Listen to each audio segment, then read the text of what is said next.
Hi, everybody. Welcome to the very first 2019 episode of the Independent Brokerage. I'm Howard Flashen, the broker and owner of Roundtable Realty. And I'm Erin Salem, Director of Marketing Director for Roundtable Realty. Still Yes, two directors. that's right. In the new year. Welcome back, everybody. Yes, we did take a couple weeks off. We sure did. I'm sure they miss us. I know that there's some people out there that are actually watching. I know it. Yeah, it's kind of cool. So how were your holidays? They were fabulous. Yeah? A little busy, but really nice. know. You know, we went to the great city of Savannah for a couple of days. And I have to say, what a cute little city.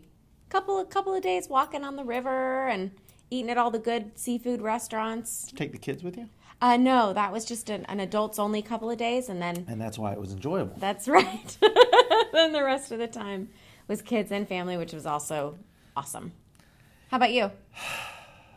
Yeah, it's a lot of work, isn't it? The holidays? Yeah. It is, yeah. It's a lot of work. Sometimes you need a vacation from the holidays. Just from all the... Well, and the kids didn't go back until today to school. Which is like January 19th or I know. 20th, right? That's what it feels like. It was an inordinate amount of time for the children to be home. Yeah. With nothing in particular to do. iPad, reading, a little bit of baseball, and then Dad, Mom, Dad, Mom. Dad. Yeah. So I want to talk a little bit, I'm going to mix a little bit of adventure and food is the first thing I want to talk about. Awesome. Yeah. So this weekend, some friends invited us to this special thing downtown, which is called like Engine 21. I'm going to mess up the engine number, but it's like a brewery, a craft brewery I'll downtown. look it up. I'll put the right name. And once a month, they do an event down there, which they had I don't drink a lot of beer. It doesn't make me feel great. Some with the yeast, I'm not sure. But anyway, it doesn't make me feel very good. But they had a really great beer. I was like... Really? Yeah, shockingly good. And we're all standing like in this like genre or area of the brewery, and they kind of lock the kids in a cage on the far side with a playground. Perfect. So you don't really have to worry about them, dying or anything. Yeah. And you can drink. But here's where the adventure starts. Okay. So I was told they'd have food trucks. Right. They had no food trucks. Ooh. And you're... With kids at 6 o'clock. Oh, wow. Yeah. Whoops. Right. And so then I saw like a booth. I thought it was the bar. And somebody said, well, they got food there. And so I went and stood in line for a little bit. And then I said, somebody told me they have hot dogs for the kids. Yeah, no hot dogs, just tacos. Well, tacos are delicious. Yes, they are. But for a 4-year-old and a 2-year-old, generally speaking, the foods mixed together, they just visually... Not a thing. Not going to eat it. Yeah. And so we decided, and here we go into the adventure, I decided how cool would it be of me to order Postmates and have food delivered there for me and my friends. Oh, yeah. Right? That's so actually smart. a great idea. Yeah, and I told the guy, meet me in the parking lot.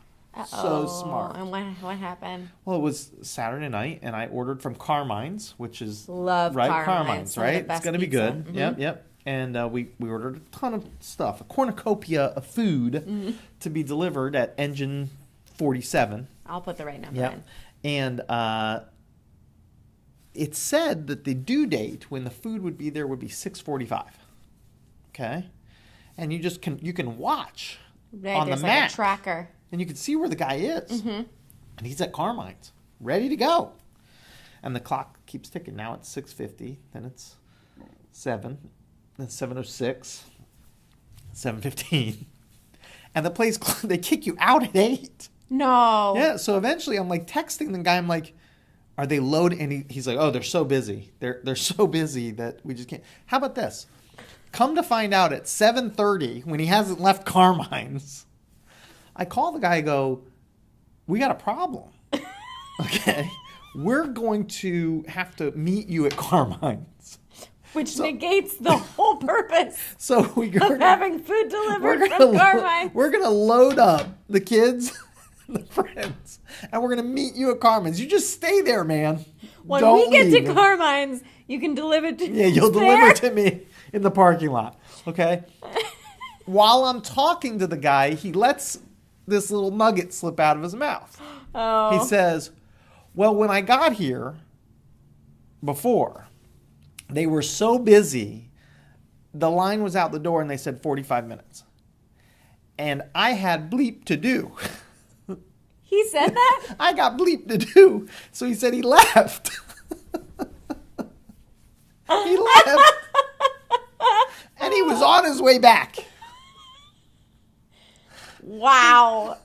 So Only you would this happen to. So in the meantime, we show up at Carmine's probably a few minutes after the Postmates guy does.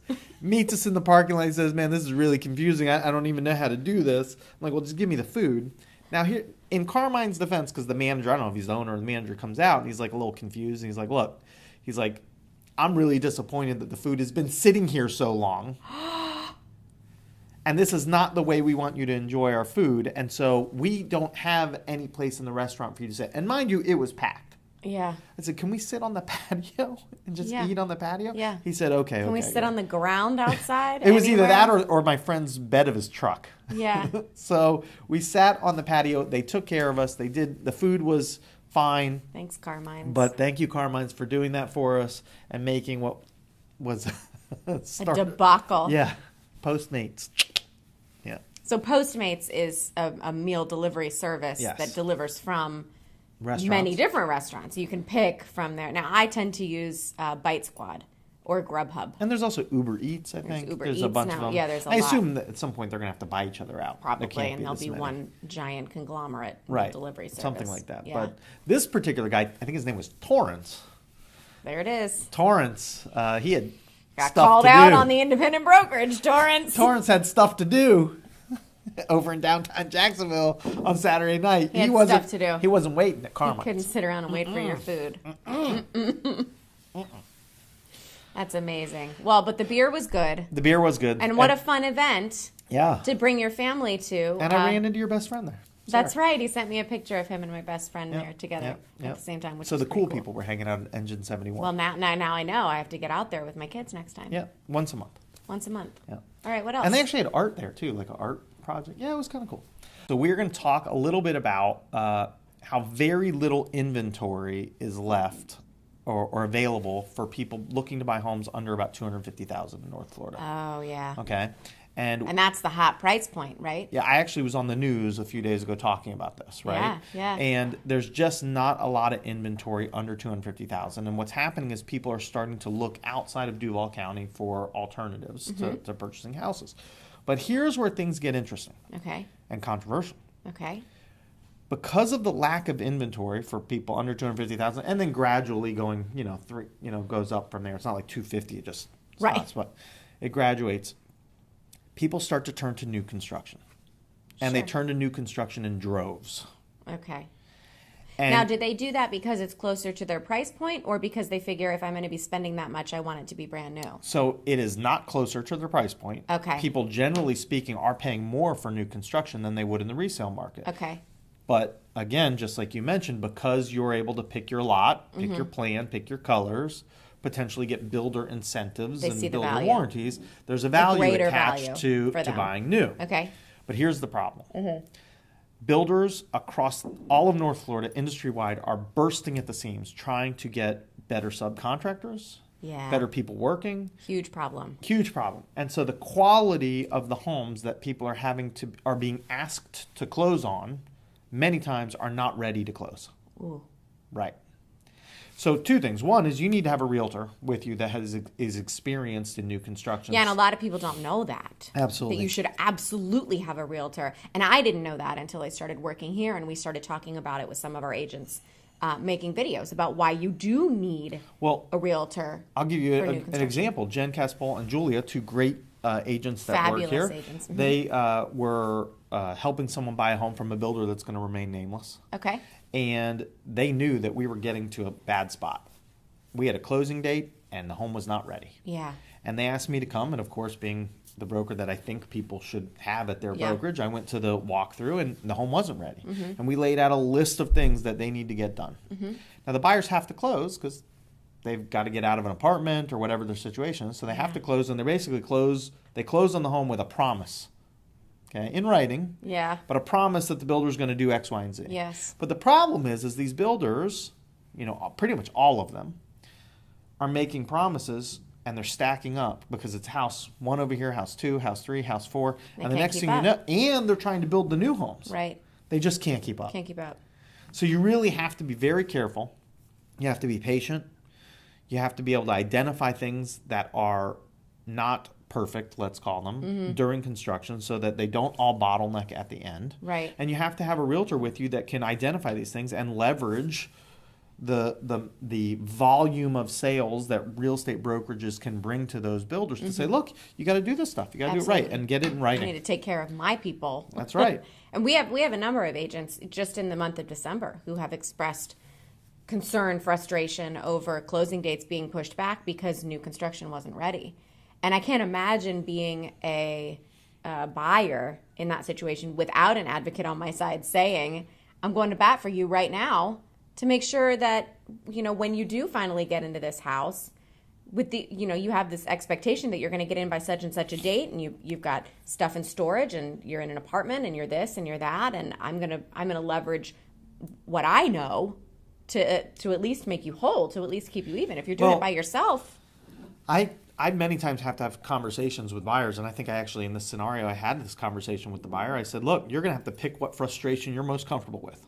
oh wow, Are you most comfortable being frustrated, staying in the apartment for longer, keeping your stuff in storage for longer, but having that power to say to the builder, I'm not closing. yeah, The home is not ready to be closed. Right. It doesn't look right. You guys shouldn't be proud of it. I'm not proud of it. yeah, Or do you need to close on the home and deal with the frustration of having, chase them. I just recently had a closing, again, people that needed to get in by the end of the year for the homestead exemption, things like that.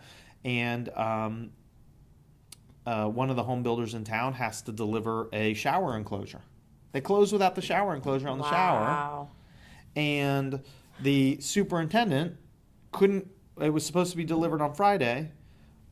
The homeowner is a teacher, can't be home without 24 hours notice. The superintendent potentially doesn't call. Now, don't get me wrong, there's who said what. Sure. And didn't call, so the person wasn't home. Shower enclosure didn't get delivered. Now, where are they on the delivery schedule now?